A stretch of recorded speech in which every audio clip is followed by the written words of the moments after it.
형제자매 여러분 안녕하세요. 오늘은 2월 17일 금요일 헛되지 않는 삶의 비결이라는 제목으로 시편 127편 1절부터 5절까지를 묵상합니다. 1절 여호와께서 집을 세우지 아니하시면 세우는 자의 수고가 헛되며 여호와께서 성을 지키지 아니하시면 파수꾼의 깨어있음이 헛되도다.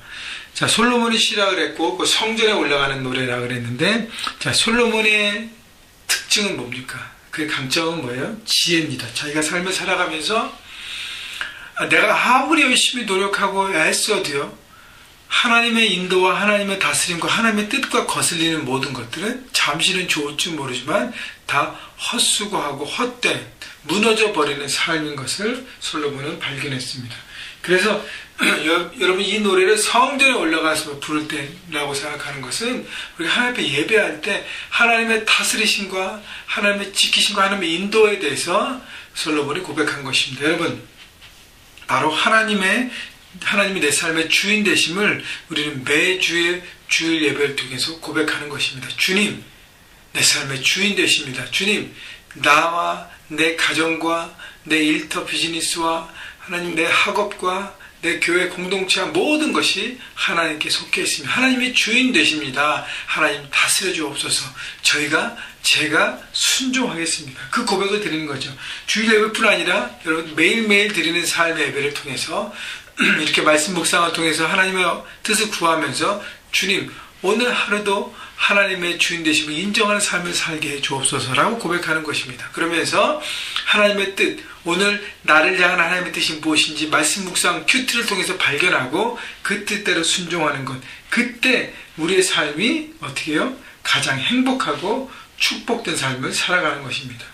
그래서 여호와께서 집을 세우지 아니하시면 여러 가지 의미가 있을 텐데, 집과 성을 지키는 것은 우리의 일상의 모든 걸 얘기하는데 특별히 집이라고 표현했으니까 가정입니다.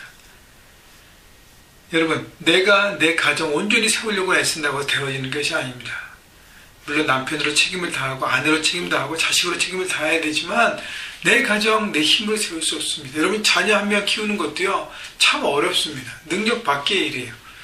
그렇기 때문에 하나님 앞에 맡기고 순종할 때 그분의 뜻을 구하고 그분의 인도하심을 바라고 그 뜻대로 나갈 때 하나님이 지키신다는 것입니다. 여호와께서 성을 지키지 아니하시면 마찬가지예요. 우리 일터나 우리 학업인 학생들의 학업에서, 직장인들의 일터에서 하나님의 다스림 속에 없는 비즈니스와 학업이 된다면 그는 무용지물이라는 것입니다. 내가 아무리 수고해도 그 목적과 방법이 잘못되었으면 헛수고하는 것이죠. 그래서 하나님의 뜻과 방법을 우리는 날마다 구해하는 것입니다. 2절 너희가 일찍이 일어나고 늦게 누우며 수고의 떡을 먹음이 헛되도다. 그러므로 여호와께서 그의 사랑하시는 자에게는 잠을 주시는도다. 내가 아무리 일찍 일어나서 늦게 눕고 많은 시간들을 애쓰고 투자해도 내 방향이 잘못됐고 방법이 잘못됐다면 그것이 하나님 뜻과 어게인스트하고 충돌하고 무관하다면 우리는 헛된 일을 한다는 것입니다.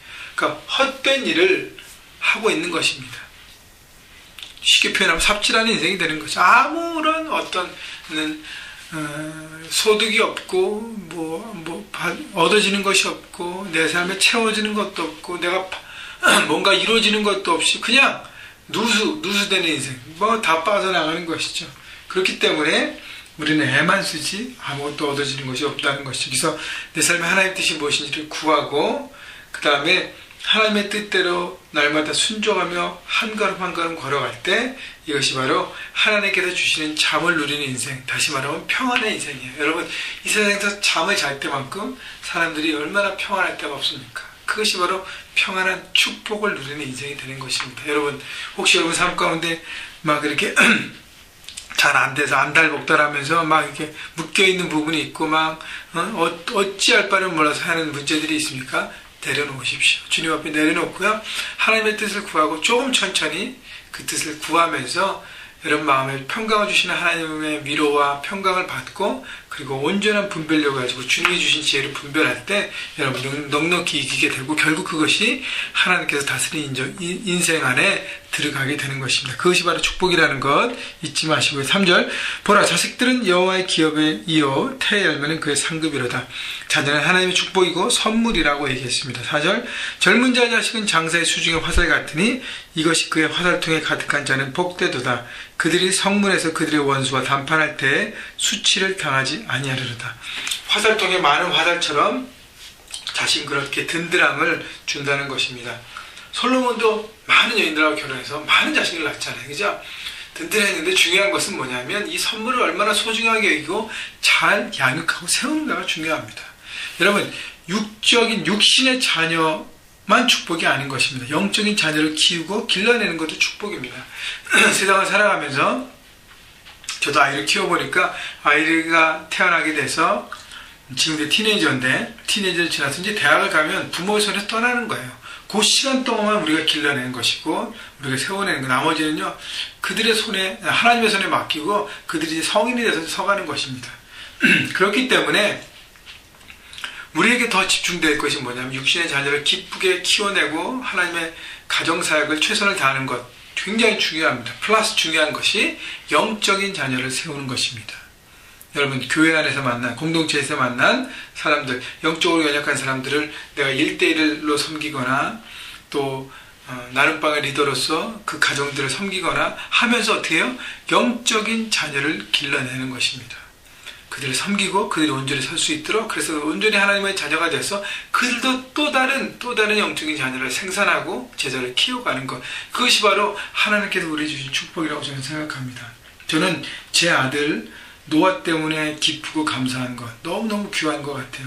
플러스 동시에 기쁘고 감사한 것은 하나님의 형제교회를 통해서 주신 많은 영적인 자녀들입니다.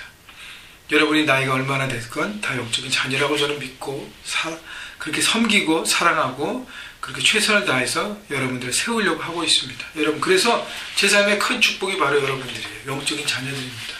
여러분 저뿐 아니라 우리 모두가 영적인 자녀를 키워내고 세워가는 일에 하나님의 기쁨이 됐으면 좋겠고요. 그들을 제자로 세워서 하나님의 나라에 우리처럼 성숙한 사람이 되게 해서 그들이 또 다른 사람을 세우고 또 다른 사람을 세워서 하나님 나라에 확장되는데 여러분이 함께 동역자로 서가기를 주님의 이름으로 축복합니다. 여러분 하나님께서 역사하지 않으시면 여러분 삶에 아무것도 없다는 것을 여러분 바라보시고 오늘도 여러분 삶에 하나님의 주인 되심을 입술로 고백하시고요. 여러분 삶 가운데 내가 이제 무엇을 해야 될지를 바라보시고 결정하고 움직이시기를 그래서 하나님의 축복 안에 누리시는 풍성한 평안을 누리시기를 주님의 이름으로 축원합니다.